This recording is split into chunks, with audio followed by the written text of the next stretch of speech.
someone will one day ask you what this year was like. And you won't know what to tell them. Not because it felt special.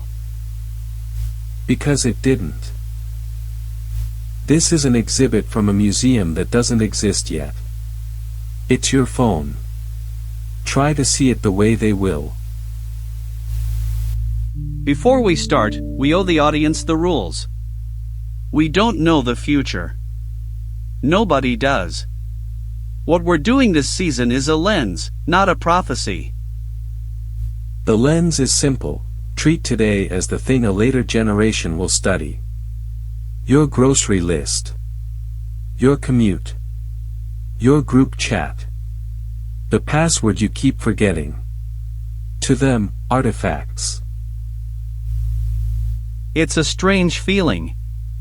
Like being homesick for a place you're still standing in. That feeling is the episode. Because here's the question underneath it: the years that history books call the last year before the war, before the net, before the machines, what did those years feel like, from inside? I already know the answer, and I don't like it. Say it anyway. They felt like this.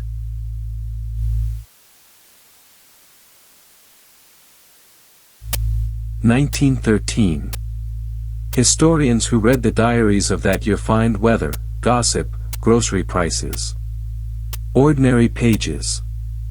Almost nobody writes as if a world is about to end, because for them, it wasn't about to. It was just Tuesday. 1994. American television hosts, live on air, laughing at a strange address on the screen. What is the internet, anyway? 2007. A phone launch.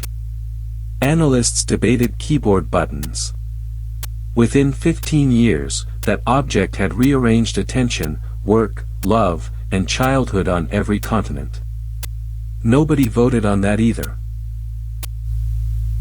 Okay, pushback, and I mean it. This is survivor bias with a cinematic filter. You're choosing the years that turned out to matter, and ignoring 10,000 ordinary years that stayed ordinary. Every doomsday preacher uses this exact move. That's fair. And I want to leave it standing. The claim this year is a threshold cannot be proven from inside the year. But notice what can be said. The fastest adopted consumer technology in history arrived in this decade, 100 million users in about 2 months. Whatever this year is, its speed has no precedent. Speed isn't significance. No. But it's not nothing, either. So why can't we feel it? If a threshold were really under our feet, shouldn't it hum? 3 honest reasons. 1. Adaptation. The mind renormalizes. The miracle of Tuesday becomes the baseline of Wednesday. Which is why nobody at dinner is amazed that we talk to machines now. 2. Shifting baselines. Each generation calibrates normal to what it found when it arrived, so the change never appears inside anyone's window. And 3? 3 is my favorite, because it's a confession. The metaphor everyone uses for gradual change, the frog in slowly boiling water, is false. Real frogs jump out. The truth is stranger, frogs escape, and we don't, because unlike the frog, we renormalize the water. The fable survives because it's about us. The frog is innocent. The frog is innocent.